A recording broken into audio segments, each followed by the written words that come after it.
Hindi na ako guys makapag hula hoops ng ano kasi yung area ko.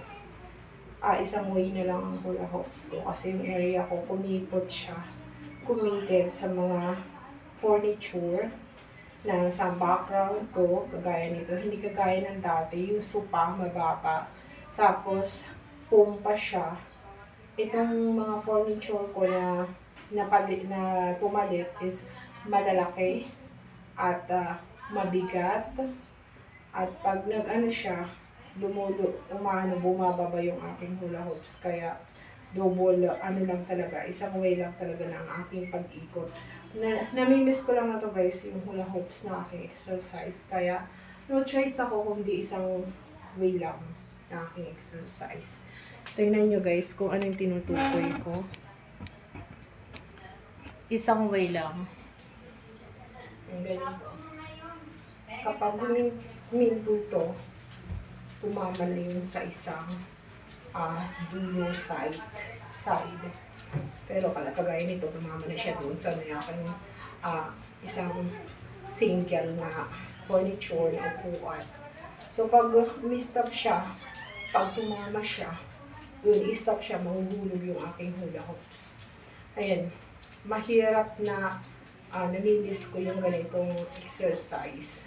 Kasi, lahat na ng katawan ko yung mga routine na ganito.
Diba guys, nag-vacation, nag-holiday season. Ang aking timbang holiday season, before holiday, ang timbang ko ay, yung weight kilos ko is 69, between 69 and 68. After holiday season, maraming pagkain, ang weight ko ay 68. 68.35. So, na-expect ko talaga after ng mga Holy Week Holy Week food, as ang aking timbang ay 70, 72. Yun yung nangyari sa akin last year. So, ngayon, thank God kasi imbes na tumaas, bumaba yung aking weight kilo. Dahil hindi ako kumakain sa night, yung may event, cooking, or yun, maraming pagkain. Hindi ako kumakain ng maraming food. Tansya lang kasi iniisip ko rin na hindi ako makapag-exercise that time. Kaya naisip ko rin yung fasting sa gabi, sa night, hindi na kumain. Ito na, inis ko.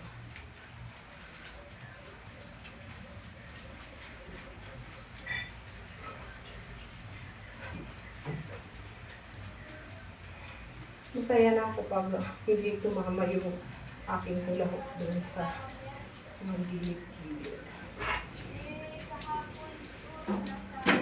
Yan ang tumatakbo na siya.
Masaya na ako pag ganyan umabot yung aking exercise. Kasi hindi siya tumama. At kapag tumama naman siya sa mga side-side, at least nabit ko yung 6 minutes mahigit. Hindi na ganun ka hirap mag-adjust. Kasi isang way lang ang aking hula hoops na ginagawa. Dahil nga sa aking makitid na sukat ng aking bahay na dito. Dahil nga nagpalit ako ng furniture. Ilang guys, sana ito continuous natin ang pagiging healthy natin. At aking pinopromote yung exercise at home. Kasi hindi tayo mahihiya kahit magganito tayo, filming, na nagaganito tayo. Kasi walang ibang nanonood sa labas na ibang tao. Mapapalabas lang to, mapapanood lang to ng ibang tao pag in-upload ko na. Yan lang. Thank you. Please like and share and subscribe to my YouTube channel, Yolanda Loyola Workout. Bye. Don't forget, follow my Facebook, Yolanda Loyola Workout Facebook, and Yolanda Loyola, my TikTok, Yolanda Loyola O, and Yolanda Loyola Cooking naman ang isa kong YouTube channel na monetize. Thank you! Bye! And aking Facebook page na Yolanda Loyola. Andun yung aking mukbang and cooking. Nasa 22,000 followers na dyan. Follow on more to tips and easy to cook and very cheaper. And but yummy and eat. Bye!